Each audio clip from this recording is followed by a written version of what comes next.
Hey everyone, and welcome to the Retro channel, and today we're going to look at how to get digital audio out of the Super Nintendo. That is, grabbing the digital audio stream before it hits the digital to analog converter on these boards and outputting that to a receiver or an external DAC. Now, of course, back when these were released, nobody was probably too concerned about that kind of thing, and most people would have just had these hooked up via RF or maybe composite to their CRT TVs and used the internal TV speakers. But being that the Super Nintendo is first and foremost a video game system, there is quite a bit of noise introduced into the analog audio signal from all the digital signals flying around on these boards, not to mention the analog video circuits and the different clock frequencies. So grabbing the digital audio will not only give us a noise-free output, but I found it also helps with the frequency response of these things. Now keep in mind the Super Nintendo sampling rate is 32 kHz, which means it has a maximum frequency of 16 kHz, according to the Nyquist theorem. That's probably not such a big deal for most of us because anyone over the age of 30 probably can't hear much over 16 kHz anyway. What I have found, however, is that the converter used on the Super Nintendo seems to roll off above 10 kHz, which is something most of us probably can still hear. So before we get started on this mod, let's have a listen to some digital versus analog captures from the Super Nintendo, and I'll explain some of the differences, and hopefully you'll also be able to hear them as well. I guess that depends on YouTube compression and also what device you're listening to this video on, and the quality of your own ears. So here I've got one of the intro tracks from Final Fantasy III. This is the analog version on the left and the digital version on the right. And as you can see from their waveforms, they look pretty much the same. But if we change over to the spectrogram view, and we're just focusing on the left channel at the moment, you can see a couple of obvious differences. The main one being this line along the top here on the analog version, and there's also another line in the middle there, and the digital version does not have that line. So what this view shows us is that there is some noise around 15 kHz on the analog version, which doesn't exist on the digital version, and same with around 7.5 kHz. And some of you have probably already guessed what that 15 kHz might be, and yes, that does appear to be the horizontal scanning frequency for analog video. And the 7.5 kHz is just a subharmonic of that. So let's play this little bit at the end of the analog version. This is pretty much where the music's already stopped, so you can see there's nothing much going on apart from these two noise signals.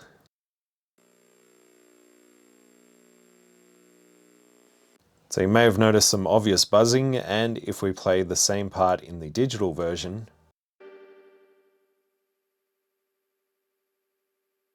it's completely silent. So that's the first benefit of grabbing digital audio from these boards before they go through the analog to digital converter, is that you don't have to deal with all the noise that the Super Nintendo itself introduces.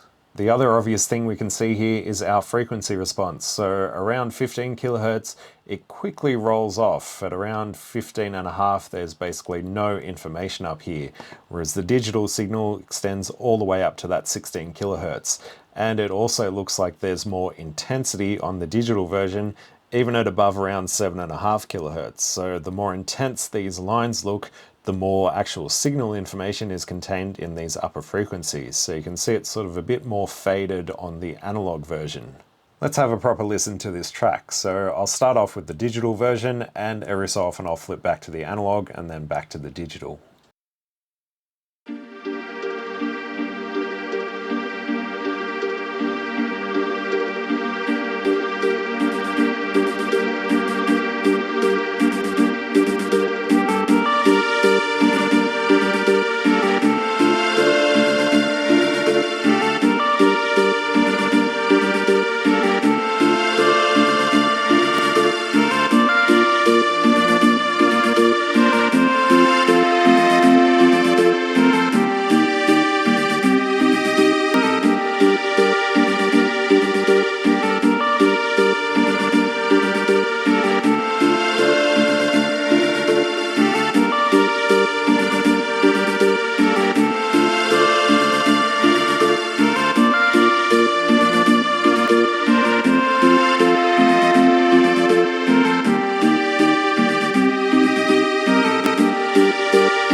So hopefully you heard some differences between the two. The samples are not quite matched up properly, so you might have heard some clicking as I change between the two tracks. But to me, the digital version sounds a lot cleaner, and I know that's maybe a dirty word in the audiophile land, because people like the warmth and sound of analog. But to me, the analog version sounds pretty muffled, really. I much prefer the digital over its analog counterpart. Of course, each to their own, and I'm sure some people, no matter what you give them, will just prefer the analog sound. I have a massive vinyl collection, so I'm totally down with that, but I can still appreciate a high quality CD master when I hear it. So before this video descends into some kind of audiophile debate, let's get back to the Super Nintendo. So getting digital audio out of the Super Nintendo isn't exactly something new. I think people have been doing this for at least the last 10 years, probably more, and there are various boards you can get to install in your Super Nintendo that will give you a digital audio output. So while I did consider using one of the options that are already out there, in the end I decided to make my own, mainly because I wanted to simplify the install process as much as possible and to make this a 100% no-cut mod. Some of the other options do require cutting the case if you want optical output. However, they do mostly use the existing RF output hole for the coax output. For me, I just decided to keep this coax only, and you can always pick up a cheap converter like this, which will take coax and convert it to optical or vice versa. So here's the little board that I designed, and as you can see, it is quite small because it does need to fit in a fairly tight space. I like the back of a Volkswagen. You'll also notice that there's no output jack on this thing, and that is because we're going to reuse the original jack from the RF modulator. Obviously, you're not going to have an RF output from this thing anymore, but I don't think in 2024 anyone's too concerned about that. But the reason I decided to go this way is because, well, that jack's already there, so we may as well use it for something, and it's completely solid. We don't have to worry about it snapping off or getting fatigued or anything. Now there is one small downside to using the original output jack, and that is the coax output isn't going to be completely isolated. This doesn't seem to be a problem for digital audio from the Super Nintendo. I imagine if it had a higher sampling frequency or a higher bit depth, then we might have audio dropouts. But from what I've found during testing, I haven't seen any reason to use an isolation transformer for the Super Nintendo. And I'm not talking about a big giant isolation transformer. I'm talking about a tiny little one that just isolates the digital audio output. The reason we can't do it with this is because, well, that RF output jack is connected to ground, and there's no way of separating that from the rest of the ground on the Super Nintendo, so I've just left it out for this design. That does, however, simplify this design, which makes it cheaper to build and, of course, cheaper to purchase. A couple of other things to mention: there are some receivers and DACs that do not play nicely with the digital audio output from the Super Nintendo, and that seems to be regardless of whatever design you use. So whether you use my board or somebody else's, certain receivers just don't play nicely with that. Once we get this thing installed, I'll demonstrate that issue, because I do have one receiver that doesn't like the digital audio output from the Super Nintendo, and I think I can also show why that is the case, but we'll come back to that later. The other thing to note with these is you won't get digital audio from the Super Game Boy or anything that uses the MSU1 enhancement chip, which is a chip developed by Kynar, which didn't really exist back in the day, but allows for CD quality audio from the Super Nintendo, but it is output directly as an analog signal from cartridges like the SD to SNES Pro, which I have here, or the FX Pack Pro. The audio from the MSU1 and Super Game Boy gets output as analog audio directly from these cartridges, so it'll still work from the original analog outputs on the Super Nintendo. It won't be affected by adding digital audio to these machines, but there's not really much point in taking the analog audio from this, converting it back to digital to go to this thing, just to have it converted back to analog again when it hits your receiver or your DAC. So let's get this thing installed. This version is compatible with every Super Nintendo except for the Junior or the Mini version, and that is because they don't have an RF modulator by default, so there's nowhere to actually mount this thing in one of those machines. Otherwise it would probably work, but I don't know how many people have one of those versions.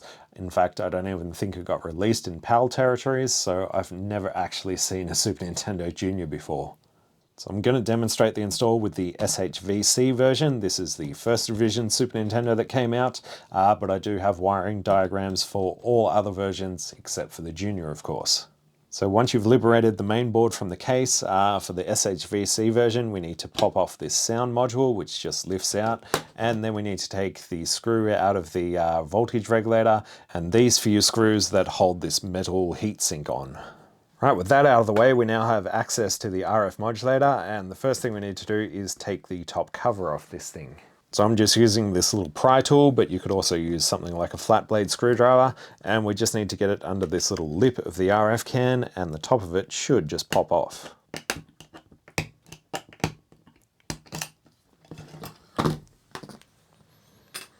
Now the reason for removing the top cover is because we want to keep this RF can in place along with its output jack, and just remove this little board that's inside so we can install our digital audio board. Of course, this does require some soldering, and I'd highly recommend recapping your Super Nintendo before you start on any of this. If you can manage to recap your Super Nintendo, then you're probably going to be able to install this mod without issue. I wouldn't say it's beginner friendly, but if you've got some half-decent soldering skills, you should be able to do this. So to get this board out, we need to desolder this point here, which goes to the RCA output jack. Also these 4 connections along here, and there are a couple of points where it's sort of grounded to the metal case around it, so we just need to remove that solder from there. So I'm just going to use some desoldering braid for this. It should work as long as you've got a half-decent braid that has some flux in it. And if we just sort of melt those connections going to the side of the can,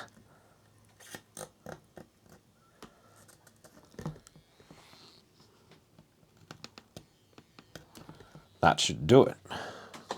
Let's free up this RCA jack. You don't have to be too careful here unless you want to reuse this RF board. Personally for me, I'm not too worried about it, so if I dislodge an SMD part, yeah, I'm not too concerned. But if you want to reuse it, make sure you be careful around all these little SMD components.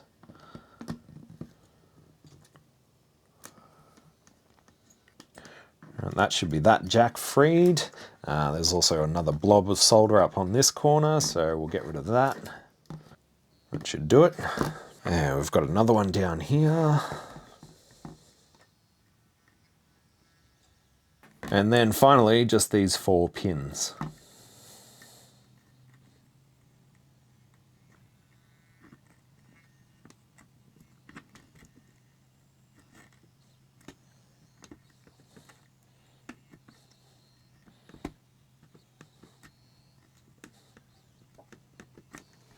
Right, that should be all the desoldering done. So what I'm going to do is grab sort of a little hook tool, something like this, and just get that in under the circuit board and try and pry this up.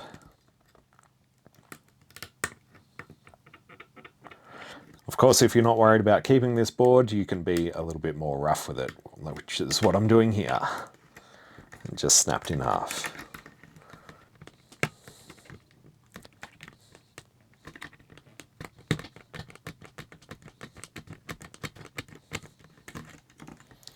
And it's out and broken. Sorry about that. But once you've got that free, you should have these 4 pins down the bottom and our RCA output jack. And the reason we want to keep all those in place is because we're going to use these pins to provide power to our board, and of course the RCA output jack to give us the digital audio output. We just need to make sure that this hasn't bent too badly out of shape, which is exactly what I just did. So I'm just going to lift that up a little bit. What we want to do is make sure this piece from the RCA jack goes through this slot in the board here. So looks like I bent it pretty badly.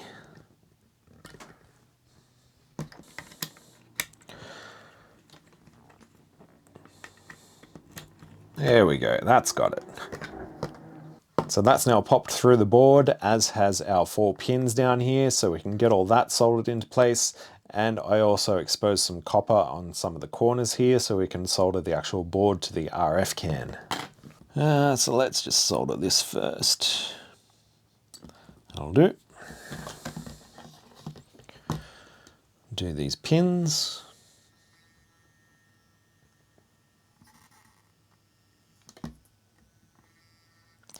The two middle pins don't actually need to be soldered, but you can just do them anyway.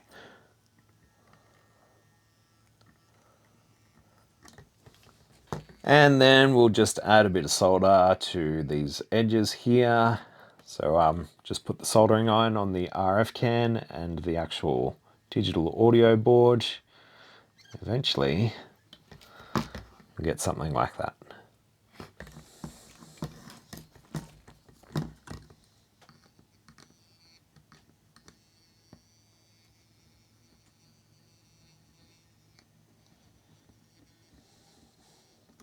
Just clean up some of that flux. All right, that's our board installed. Now we just need to run a few signals to it, which is what all these blank pads are for. There are wiring diagrams out there on the internet for other boards, and I've pretty much stuck with the same naming conventions for each signal wire, but I've chosen more optimal places to grab those signals from. This is all going to differ depending on what revision Super Nintendo you're dealing with, so refer to the wiring diagrams for your version, but I deliberately chose the SHVC one to demonstrate this with, as it's sort of the odd one out in terms of wiring. So the first thing we need to do for this one is pop the top cover off.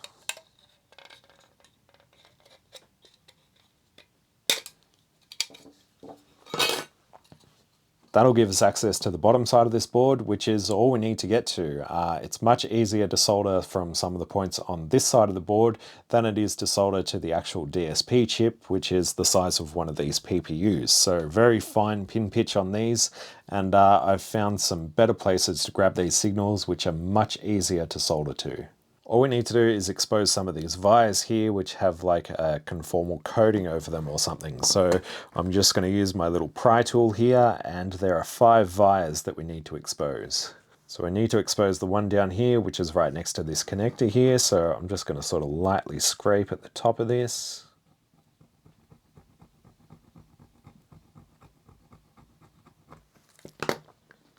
Clean that up with a bit of IPA. Probably scrape at that a little bit more. Just want to try and get that looking somewhat shiny. That should do, and then we'll try and get some solder to stick to it. So this may take a couple of passes. Yeah, see, it doesn't want to take. So I'm just going to go over it with the desoldering braid and try again.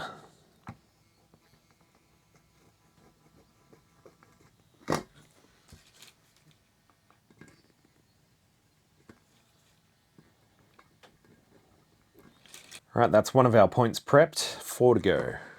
So the other 4 are all in a row, so it's 1, 2, 3, and 4. Of course, when you're doing this, don't scratch too hard because you don't want to accidentally cut through one of those traces.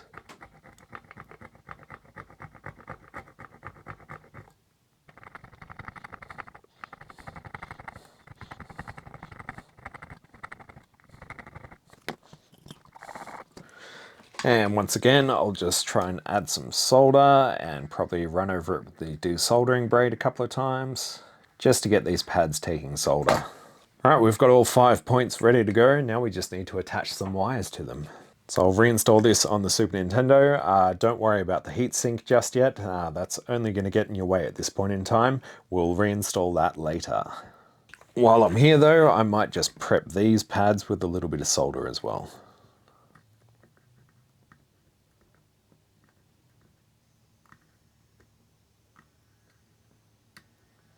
There we go. For the wire, I'm just using 30 gauge Kynar wire. It's just single core. You don't need anything too substantial for this because we're not carrying any power or anything. It's just a few signal connections. The main thing you want to do is keep these wire lengths as short as possible, and also try and keep the wires away from other traces on this board, which shouldn't be too difficult. Basically, all of our wires are going to come out this way.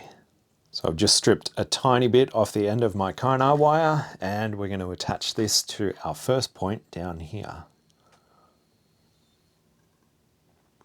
Just like so.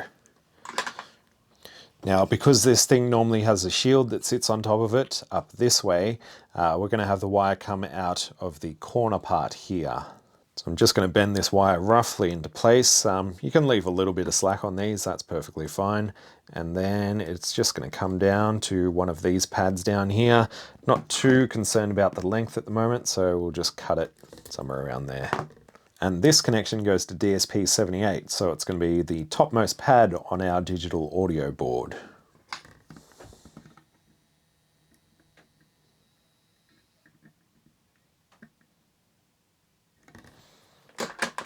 So our wire runs straight up, which will allow it to get out of the corner of this case, and then just straight across over to our digital audio board. Now we just need to do the other four. Right, that should be all our wires sorted. It looks a little bit messy in between here, but there's no real place to anchor these wires to unless you want to sort of glue them to this plastic piece. I don't particularly want to do that though. So yeah, that is the wiring complete. So now we can reinstall this cover, making sure we don't crush any of the wires that are coming out of it. And I'm just going to gently lift this off and reinstall our heatsink.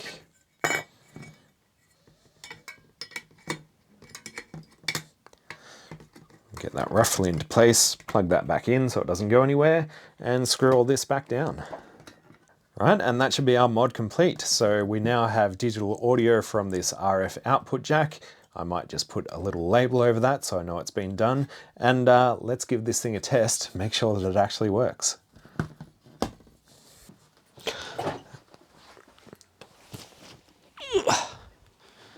There you go, look after that.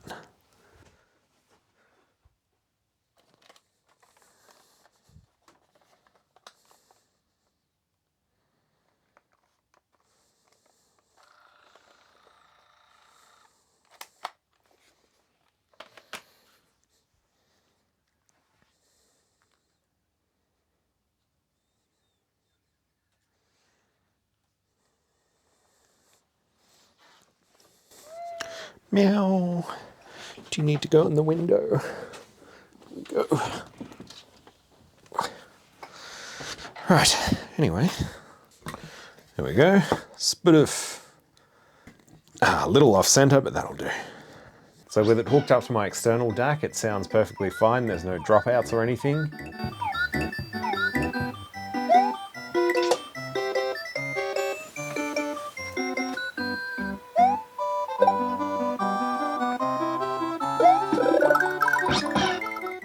But if I hook it up directly to this Pioneer receiver, there are constant audio dropouts.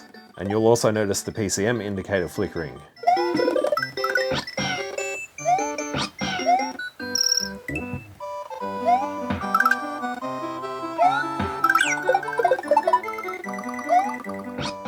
So there are definitely some receivers or DACs that do not like the output from the Super Nintendo, but so far I've only found this Pioneer receiver to give me any issues, and that's out of about 6 different devices that I've tested it with, including this Hi-Fi Me digital audio capture device. So this is what I've been using to get the digital audio captures. I also found that using this thing, so converting it from coax to optical, also still caused dropouts with the Pioneer receiver. So obviously this thing doesn't change the audio signal at all, but at the same time it also doesn't solve the problem. So you could always pick up the same DAC that I'm using as a workaround, assuming they don't change any of the internals anytime soon. So I'll leave a link to where you can find it in the video description. It's not exactly anything high-end or anything like that.